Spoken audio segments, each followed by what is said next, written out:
There's a story. It's sort of like, it's something that's unique with us. We're kind of like nuclear powers when it comes to pranking.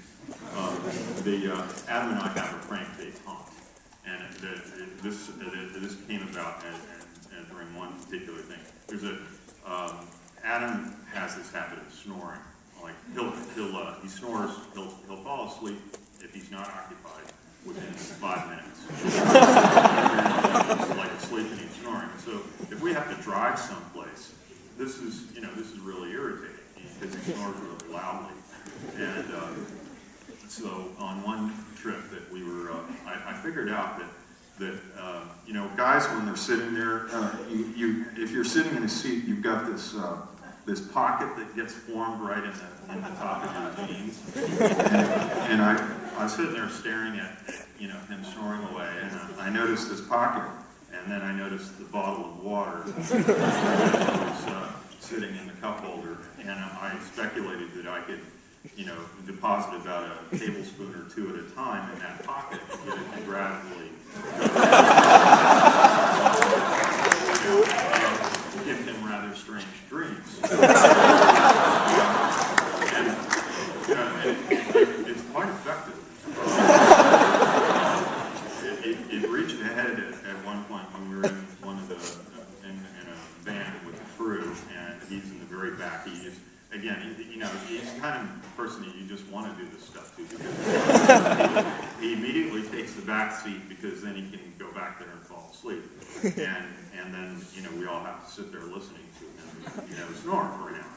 So on one trip, I managed to get an entire. Actually, these are rather small. I got an entire bottle like that high to go into Adam's jeans.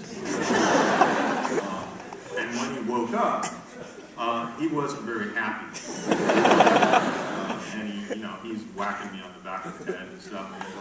And he got all wound up. He's like, "Do you really want to go there? Because if we do this, I'm going to find the one thing that you really hate, and I'm going to do that." Get out of control. And I said, as he spun it, I said, "Okay, I'm sorry, I want to do it again."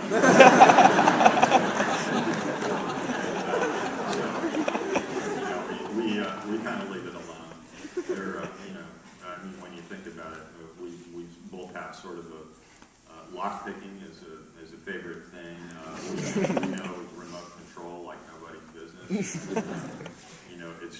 It wouldn't be a very nice thing to be pranked by one of us. So we don't do it to each other. What about the other MythBusters? Well, they're kind of like,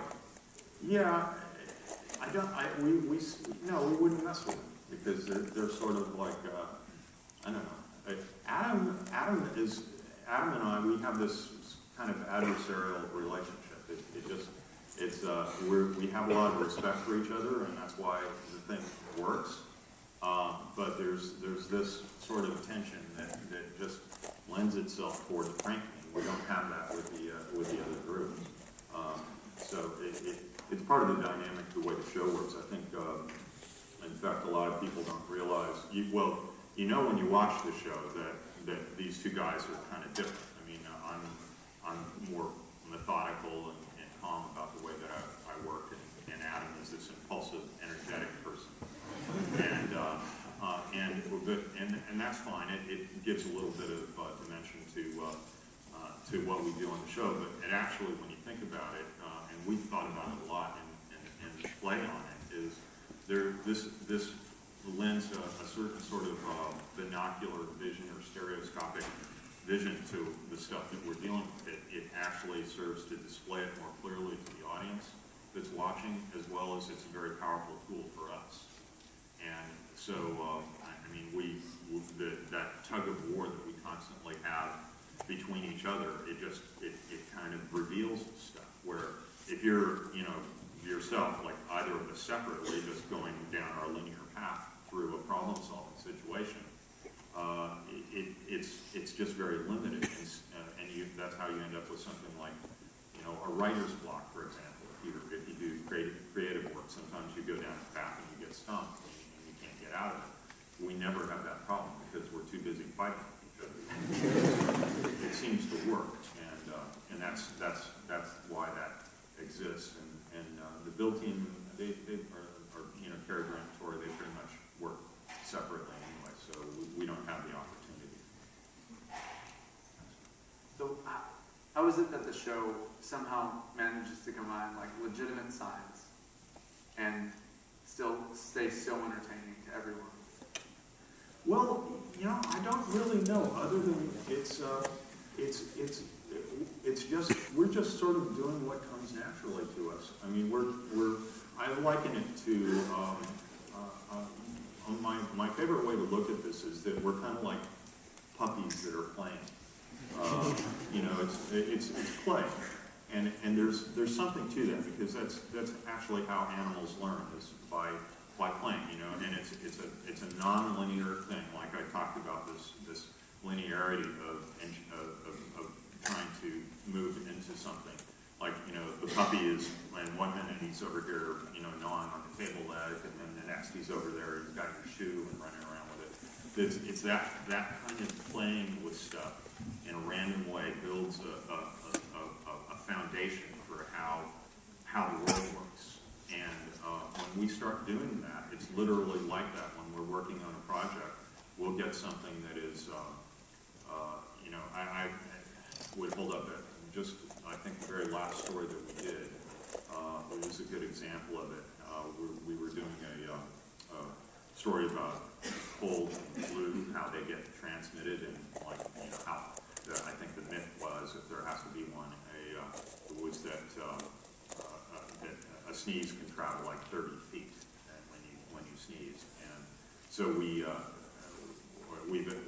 set this whole thing up, and on the base of it, we've got to set up the situation, see how far a sneeze travels. We wanted to see, like, if you've got a runny nose, how far you're able to transmit the nasal secretions or whatever, and manually. And so when we started to look into it, we start with something literally like that.